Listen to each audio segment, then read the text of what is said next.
Hey, this is Stacia, and I'm gonna share with you a pretty exciting game. Okay, I'm pretty excited. So I hope that, I hope you're excited with me. Let's have a look at this. Um, I searched for a player, and being currently rated 1710, and up came a 1990 player. Okay, and my first thought was, oh no, I'm gonna lose. Okay. But my second thought was, well, why? Maybe I can beat him. Why can't I beat a 1900 or a 2000 player? So, with that attitude, we proceed with the game. I played e4. He played c5, d4, the Morra. I'm going to play the d4 against a 2000 player, the Morra. I'm going to play it against a 2200 player. I am going to play it against anybody. He took it, and now we have our position. d6, that is fairly normal. Knight f3, I think bishop c4 is also normal. And now we have the Scheveningen? I don't know how to say it, but this pawn structure. And that means that my plan is to go bishop c4, castle, queen e2, rook d1. And so I can play these moves very quickly, which I did, as long as black does nothing weird. Okay, and you can see that we both have lots more time on our clock than when we started. And now he played queen to c7. Now, when he played this move, I'll be honest with you, I thought it might be a slight error.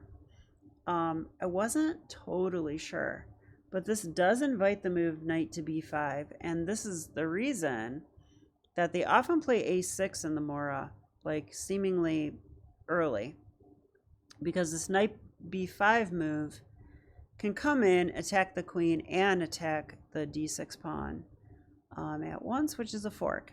So now there are lines, if I recall, where the queen can go to b8 and things are just fine, but it's complicated.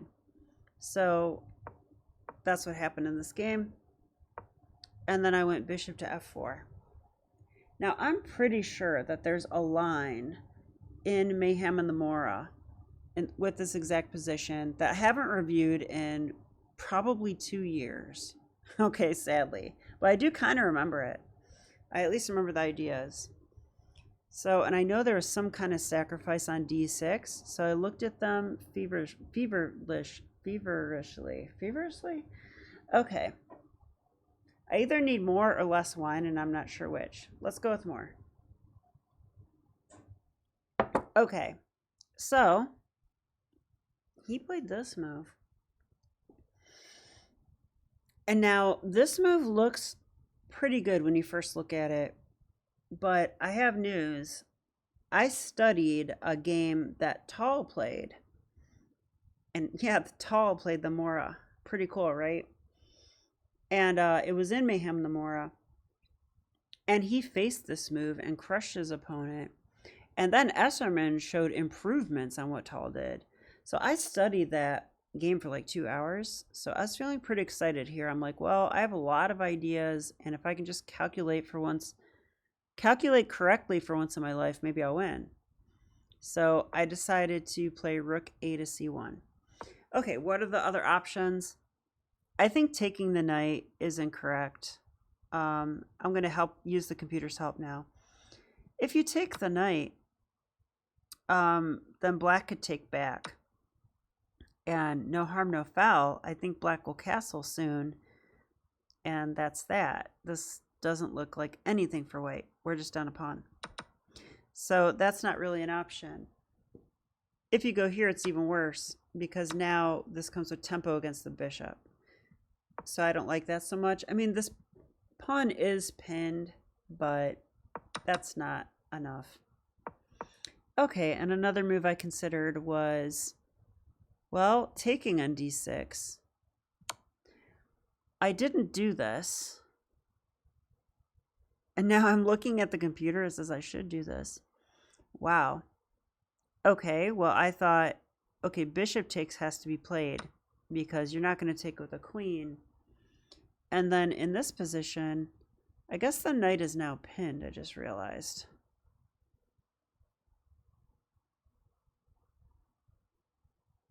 Yeah, this is the line that I remember from 2 years ago. So if we go here, black's going to be fine because they'll take here and that's defended. But if we take like this, rook takes. Now the queen comes to d6. Now this pin is very real. And not only that, but we've already attacked the pinned piece. The knight is attacking it. So this is attacked twice. Yeah, and it says here we can go bishop takes e5 or knight takes e5.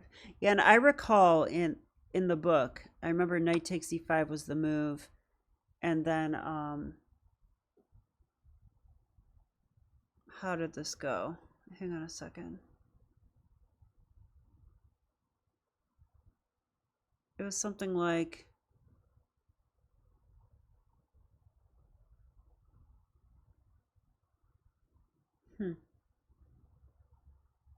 well, we're definitely threatening knight g6. That I remember.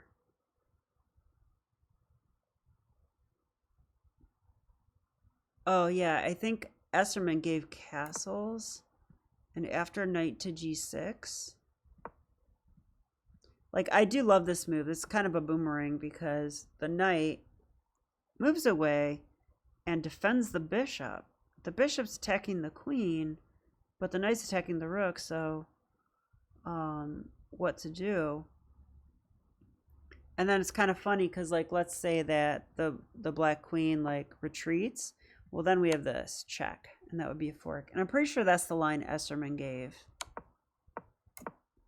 So the computer, though, well, this low-level computer, actually likes bishop takes more. Bishop takes e5. Attacking the queen. Queen to c5.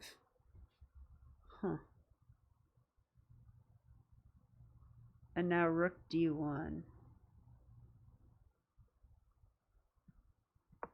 These positions are so complicated that I don't understand. So I think basically we want our pawn back. We definitely want our pawn back. And we have 2 bishops and compensation. Compensation for a pawn that we gained back is what I mean. So turns out I should have played knight takes d6. Okay, but I did not find that. I played a rook. Yeah, here, rook a to c1. This is a slow move, but I thought maybe I could play knight c7 next. And here my opponent played a6. Turns out that's a colossal blunder. I think if he castles here, I think he'll be okay. If I now go knight c7, I don't think that's enough, right? Like takes. What discoveries do I really have? He can probably even, well, there's this to start. And then queen a5. And I didn't gain a piece, I gained a pawn. So, yeah, so after castles, I'm really not sure what to do, to be honest with you. I can't jump into c7. Computer says bishop d3. Well, that's kind of lame. Just protecting the pawn? Like, what is that move? Oh, it's preparing knight c7. That's what that is. So then I go in here and the rook is trapped. Okay, I get that. In the game, rook a c1 though, and a6. And a6 is a huge blunder because guess what? Knight c7 comes with check.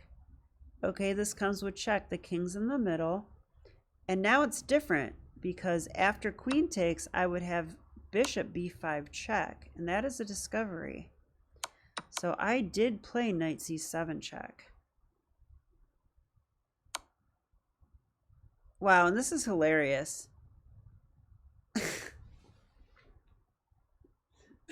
What? The computer says it's a draw after queen takes c7. What? How? Because they take the rook, right? Wow, it says after this move, knight c6 wins. You've got to be kidding me. It wins for black. You've got to be kidding me. I was about to be super happy about this game. I should not be happy about this game. I should not be. This is horrible. I did not see knight c6 at all. I didn't see that he could castle. I missed the bishop takes. Wow. So I have to first take on e5, it says. Okay, he would take. Now my bishop's under attack. Now I understand. Now I understand why I have to do that.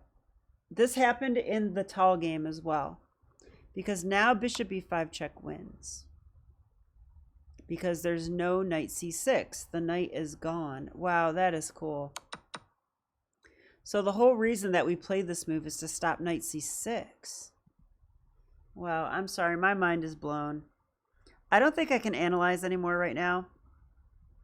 I want to... I'm sorry, you guys. I think I'm done. So I'm just going to go through it the rest of the game. Because I am just like blown away by this one, okay? I am blown away by this one. So I went here and this loses to knight c6. Wow. Instead, I must take intermezzo. I must take and stop knight c6. Takes, then check. Well, in the game, I checked. Takes. Oh, no, he didn't even take. Wow, he didn't even take. He saw bishop e5 check, but he did not see knight c6. Well, neither did I. And this player is 1990. Instead, he played king f8, and I'm like, I'm winning. I am winning. Take the material, I think. So I took it. And he took on c5 or c4 intermezzo. Well, I think that's a huge blunder, because now I can take the knight.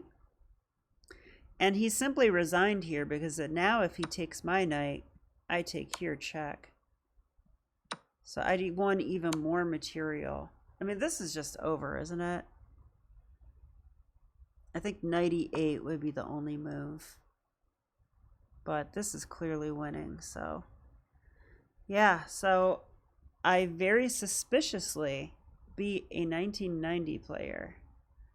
All right. One last thing. We will look at the key moments. I am baffled. I am very baffled right now. I thought I played a really good game and beat a really good player, and instead I'm seeing this game was bonkers. All right, I'll show you guys what it says too. Hang on 1 second. Whoops. I always grab the background first. Okay, let's do this.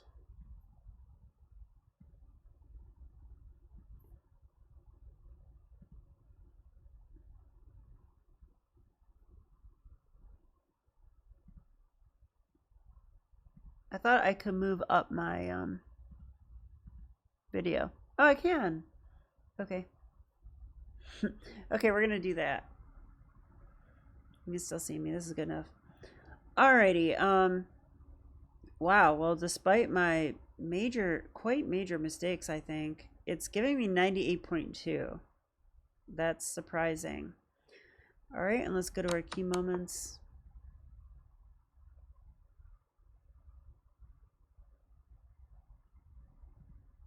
Is it not analyzing the actual game? Like, why did it do that? Went like this. Queen e2 is a balanced game. It ended it there? I don't know what's happening. Why would it do that? Oh, sorry, it paused.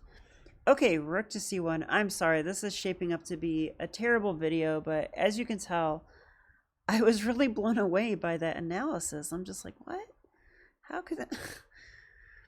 Okay, so rook c1 was actually a mistake. And the reason is castles. So instead, what should I do here? Well, we looked at this. We should play knight takes. Okay, and the only move is bishop takes, and then we sack our rook. So we sack the exchange, and in return, we have a fatal pin on this knight. So we can then take the knight.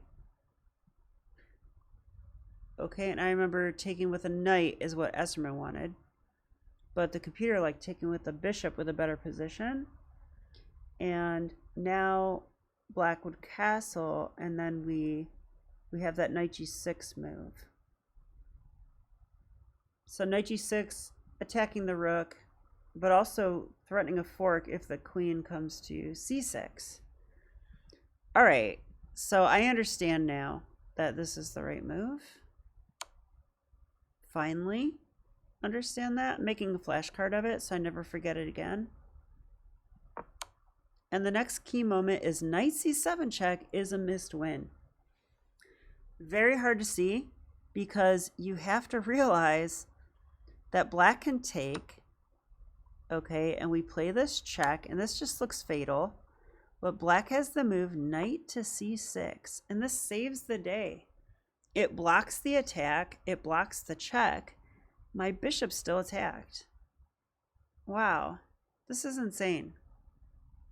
I just can't believe this move knight c6. What a powerful defense. So instead of that, how do I get back to it? Instead of that, we have to insert the intermezzo knight takes knight. And we're simply taking away that, I know I've said it a million times at this point, but I'm really fascinated by that move. Now when they take back, they might be attacking the bishop, but it's not going to matter much because we have knight c7 check. Now if they take, now bishop e5 check is going to win because they're going to lose their queen. Queen d7 is the best move, but who wants to play that? I can take. If they take back, I now have time to move the bishop away. In fact, I could take the pawn, which is what I would do. So that is how all of that plays out. Wow. Wow, I love this. I love chess. These tactics happened in the games I studied. Chess study works, you guys.